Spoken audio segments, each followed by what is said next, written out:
dimensions than most people. Assigning and retrieving numbers from a multidimensional grid is common in programming.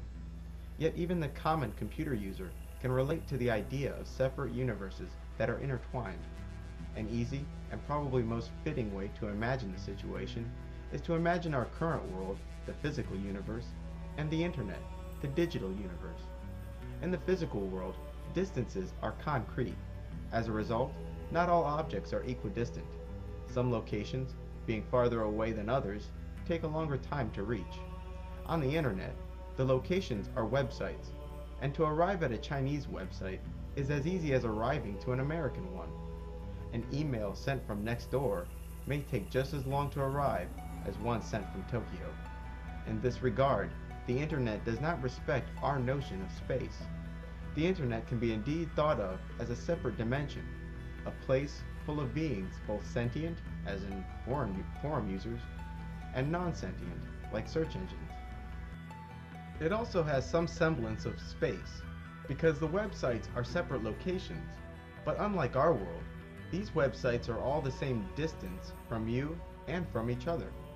Meaning, typing in abc.com is as easy as typing in 123.com, despite the fact that one website is a server based next door, while the other is in Tokyo. Computers do not recognize time as we do either. In fact, we equip computers with specific circuitry, so that the machines will have some notion of our time. Without onboard clocks, a computer would measure time by how many instructions it has executed since a certain point, unable to account for how quote-unquote long those individual operations took. In this way does the digital realm live in a sort of strange time, having already explained how it exists in strange space. That's not where the parallels end either. With the right equipment, the internet can be accessed in Antarctica, or any other part of the globe. This means that the internet realm can be tapped into at any given point in our space, as if it were a secondary universe lying on top of ours, with any point in the internet accessible at every point in our space. A realm full of beings, some friendly, some not, some intelligent, some not. We fail to realize it, but through our very bodies and on a daily basis, pass whole conversations, songs, and images in the form of cell phone, radio, and television signals. And because of the prevalence of the wireless internet, someone may be accessing the internet through your body. The point is that the electronic realm, or dimension, exists all around you in an ultimately invisible, yet accessible form.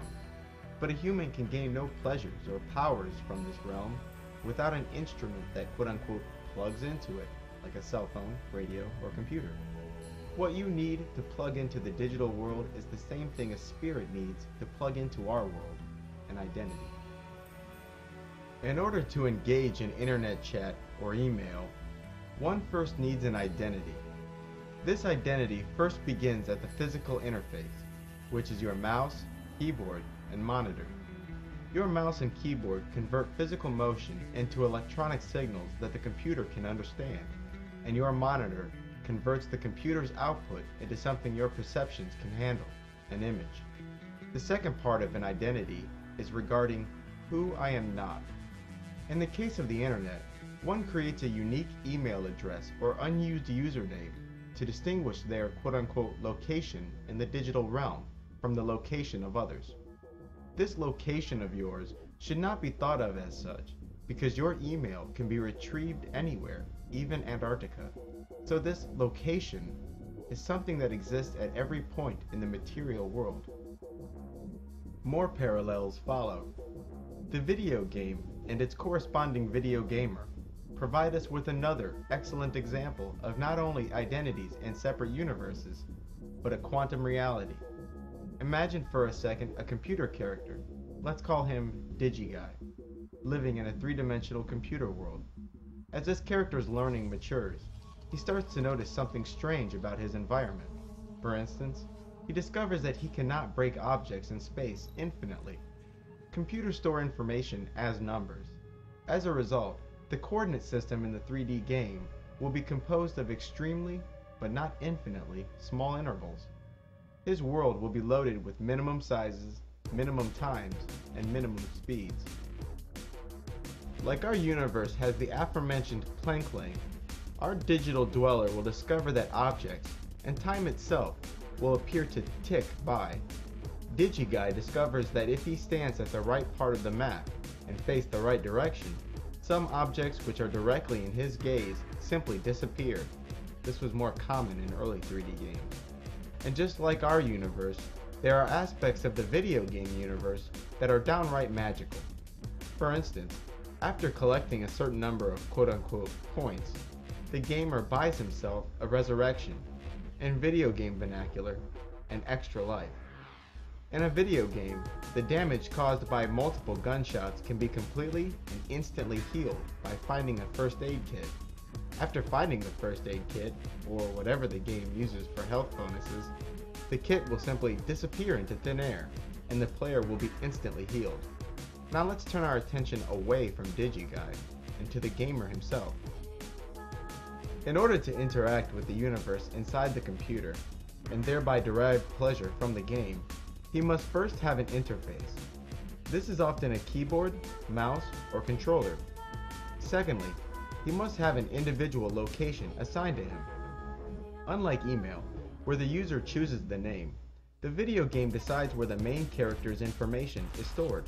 At this location is typically stored things like coordinates within the map, the angle you're looking, and usually stuff like current health and how many bullets you have left. What's more, the video game itself must convert what is no more than a bunch of numbers into an environment akin to our own that can be displayed on the screen.